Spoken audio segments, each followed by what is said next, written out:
जे meme, क्या बनाइए, जे meme जबर जम, जे मीम जबर जम, जम जम। आगे देखिए दाल अलिफ, दाल अलिफ।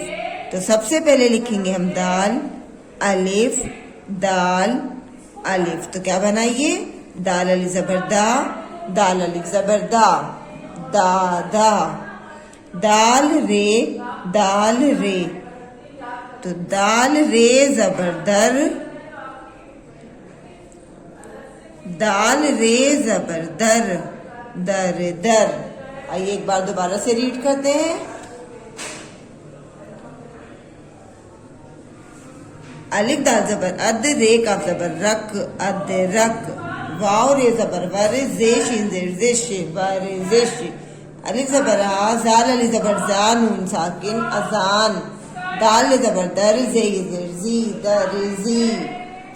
वाव रे जबर वर, दाल जेर दी, वर दी। दाल जबर दा, वाव अली जबर वा, ते साकिन दवात। अलिफ रे जबर अर, वाव जेर वी, अर वी। रे वाव पेश रो, जे जबर जा, रोजा। जे मीम जबर जम, जे मीम जबर जम, जम जम।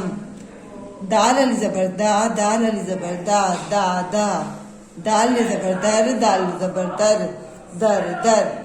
यहाँ नीचे आप लोग अपना नाम उर्दू में लिखेंगे। वर्क करने के बाद अपना एक वर्क जरूर सेंड करेंगे और काम हमेशा बोलते हुए करेंगे, हिचक के साथ करेंगे, तो आपको रीडिंग करनी बहुत जल्दी आ जाएगी। इसलिए इंशाअल्लाह अगली वीडियो में हम आपसे फिर मिलेंगे। अल्लाह हाफिज़, फी अमानिल्लाह।